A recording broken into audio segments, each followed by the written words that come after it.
Hindi ako nag-resign. Pag sinabi mong nag-resign ka, parang may tinatakbuhan ka. Na magandang pakinggan yung for delikadesa, ang ganda. Pero hindi totoo yung nag-resign ako. No, that's, you ask them kung bakit nila without consulting me. The messaging should be clear. You ask them if they had a letter. I felt bad somehow, no? But I am not going to waste time worrying about the nuance or the way they did it, because maybe they were also under instruction or given the impression na mayroon akong resignation. I cannot blame them for that. Although itinanggap na yung resignation ko na sinasabi, napalitan na ako, I considered myself at that time still responsible on holdover but no longer with the authority to execute any official act. May disappointment but hindi sama ng loob yun eh. Because, you know, you do not expect na you can be out of the office so quickly. The exercise of the prerogative, but I am aware of the nature of serving at the pleasure of the President. Kung meron bang mga tao na gusto akong i-implicate dyan, itigil nyo na yan, i-demanda nyo na lang ako para sagutin ko ng tama. Kasi right now, puro innuendo, puro mga pasaring. If ever they want to charge me as the mastermind, whatever case they want to file, they file it. Si Adrian, undersecretary sa office ko, he is also the PLLO. But whatever they say about what he did, you ask him, maybe he will know, he will give you the answer. Pero wag niyo akong tanungin kung tungkol sa kanya, may tama, may mali. Alam ko kung anong tama, but I will not tell that to you yet. Senator Lacson has the evidence. Well, we will respect his declaration there. Pero sa tingin ko lang, sa mga kwento ni Saldico at saka ni Bernardo, hindi ko naman pwedeng sabihin na naniniwala ko agad. But as far as I know, Adrian and the others are not that into this na sila lang ang gumagawa. Huwag din niyo sabihin na ako ang mastermind. Okay, ma'am. Ma'am, another topic. May we get your response to the remarks made by former Executive Secretary Bersamin that he did not resign, contrary to your statement last Monday that he quit from his post out of delikadesa. Ma'am, what was the basis of your announcement po nung Monday, kung meron pong ganitong denial on his part? Unang-una po, mayroon muna tayong babasahin para po sa tinuran po ng ating mahal na si Executive Secretary Lucas Bersamin. The Palace acknowledges former Executive Secretary Lucas Bersamin's clarification regarding the manner of his transition. As he himself stated in his interview, he submitted himself to the President's discretion and prerogative as part of the ongoing reorganization. The Palace announcement was issued in line with this understanding and with due regard for stability and continuity in governance.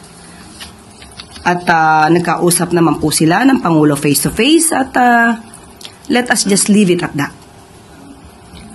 Ma'am, E.S. Bersamin admitted that he felt bad doon po sa naging announcement, and na-mention po niya na on the morning po ng Monday, meron pong tumawag sa kanya, a close friend of his, and hindi raw po ito taga Palasyo, asking him to exit the cabinet. May we know po, ma'am, kung meron kayong information, given na kayo po yung nag-announce nung resignation, kung tungkol saan po yung naging phone call na to, or sino po kaya yung kausap ni ES? Wala po tayo. Hindi po tayo privy sa kanilang usapan. Kung sino man po yung sinasabi niyang kaibigan na nakausap niya. Wala po tayong kinalaman doon. Thank you, ma'am. Follow-up question, Alexis Romero, Philippine Star. USEC former ES Bersamin said, masarap lang daw pakinggan yung delikadesa, pero hindi naman daw ganun yung nangyari, no? Do we still stand by our statement that he resigned out of delikadesa? Muli po, ang pina-announce po sa atin ay galing sa palasyo. At kung ano po naramdaman ni E.S. Bersamin, yun din po na ginagalang po natin ang kanyang nararamdaman. At kung ano po ang sinabi lamang po ng palasyo, yun lamang po ang ating in-announce. Follow-up related lang, Yusek. Kanina may nabanggit na pabiro si Presidente about a cabinet shake-up, even jesting na si FL daw po ay magiging ambassador for OFWs. Magkakaroon ba talaga ng Shake up? Sabi mo, pabiro. Hindi, minsan half-meant, di ba? Minsan ang mga joke. Tingnan na lang po natin. Kasi kung nakita niyo po na parang pabiro po yung pagkakasabi ng Pangulo. So, yun muna po tayo. Face value. Sa ngayon po ay wala pa po sa ating ina-announce or isinasabing update patungkol dyan. Salamat po. Next question, Ivan Mayrina, GMA News on. GMA News. Morning, Yusek. With the very important cabinet secretaries, no less than the executive secretary and the budget secretary being removed from the cabinet, at may mga undersecretaries being investigated for conspiracy to commit plunder, is there an internal investigation ongoing, considering that the scandal has possibly hit the high levels to the low levels of the bureaucracy? Sa ngayon, wala pa pong pinapaabot sa atin kung may internal investigation dahil sabi nga natin kung ano man po ang issue patungkol sa flood control projects at infrastructure, nandiyan naman po ang ICI para mas maging independent po ang pag-iimbestiga. Sinabi niyo rin po, baka may mga ibang cabinet secretaries, if they feel that they are involved, mas magandang pangunahan na mag-resign na lang. But aside from that call, is it safe to say at this point that everyone is under investigation? Hindi ko po masasabi.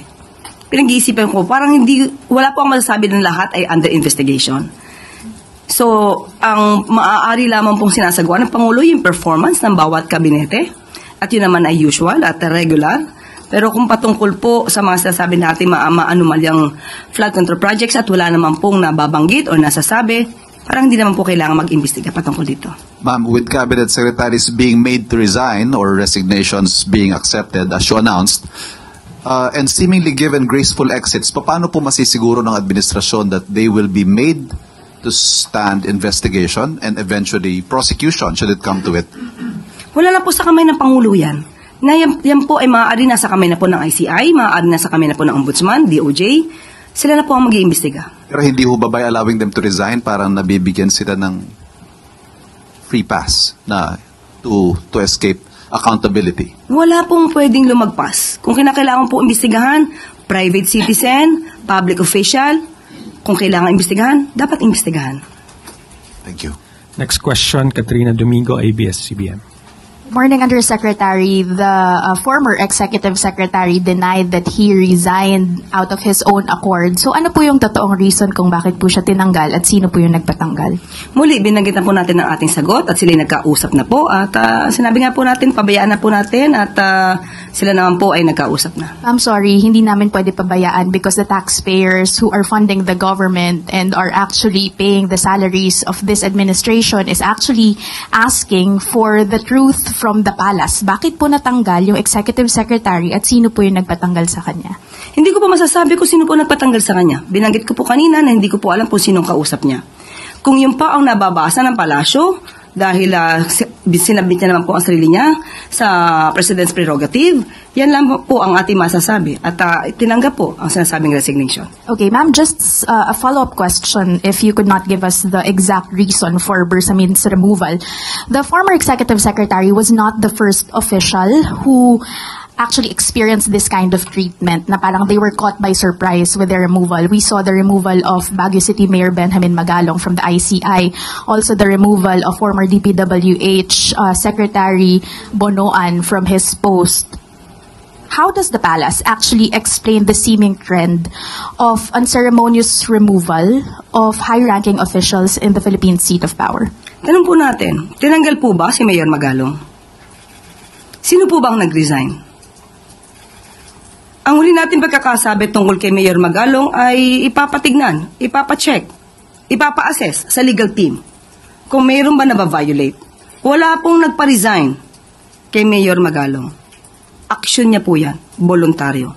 Kaya hindi po pwedeng isama o sabihin na may unceremoniously call for his resignation. Yung nire-raise po nitong mga opisyal na to is that nauuna lagi daw po yung yung announcement before they were actually called on or discussed yung issue with themselves.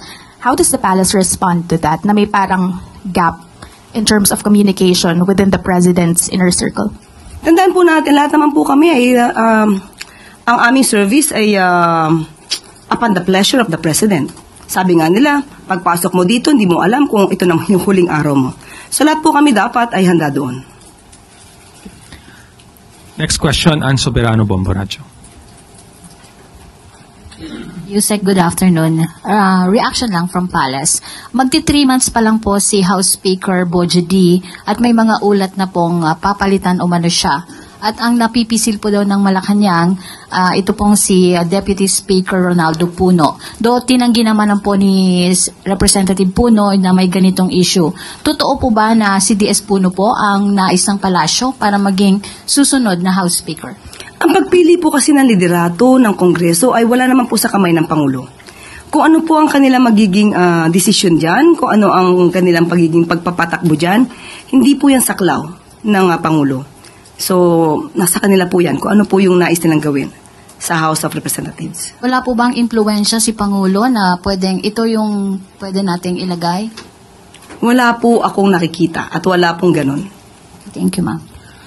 Last question is from Let Narciso, DZRH. Yusek, sabi po ng AFP, posible daw na foreign-funded yung ilang destabilization efforts. May ganito po bang impormasyon na natatanggap ang palasyo? Sa ngayon po, mismo ang pamunuan po ng AFP ay sinabi po sa atin na continuously nagche-check po sila at closely coordinating with the PNP regarding this. At kung ito man ay may katotohanan, kapwa Pilipino, kung may katotohanan at makikita po sa kanilang pag-iimbestiga na foreign-funded itong kanilang isinasagawang rally, masasabi po natin ito'y pagtataksil sa bayan. At hindi po nararapat ito na pinanghimasukan tayo ng ibang bansa. Ang politika natin ay mukhang pinanghihimasukan na ng ibang bansa. So, hindi po maganda. Sana hindi po lumalim pa ang itong klase mga aktibidad kung nagpopondo lang naman din po ay ibang bansa. May direktiba po ba ang Commander-in-Chief tungkol dito? Still, ganun pa rin po. Kung ano po ang hindi dapat sa bansa, kung nasihira po ang interes ng bansa, dapat pong mas imbestigahan po. Pero sa ngayon po, chinecheck lamang po ito. Continuously looking on this matter, ang AFP. That is the last question, Yusek. Thank you very much. League of Provinces of the Philippines, nakatakdang bumisita kay Pangulong Ferdinand R. Marcos Jr. ngayong hapon. Inaasahang magbibigay ng courtesy call ang LPP ngayong hapon kay Pangulong Marcos Jr. Layunin ng courtesy call ng LPP na maipaabot ang kanilang suporta sa liderato ni Pangulong Marcos Jr. at ang kanilang suporta para sa pagpapasa ng mga mahalagang legislative proposals. Nagpapatuloy din ang kumpiyansa ng LPP sa administrasyon ni Pangulong Marcos Jr. at sa kanyang magandang hangarin sa pag-unlad ng bansa. Nagpapasalamat naman si Pangulong Marcos Jr. sa walang humpay na tiwala at kumpiyansa ng LPP para sa kasalukuyang administrasyon. Patuloy din ang pamahalaan upang itaguyod ang transparency, accountability at responsableng paggamit ng pera ng bayan, lalo na sa nasyonal na pagproseso ng budget.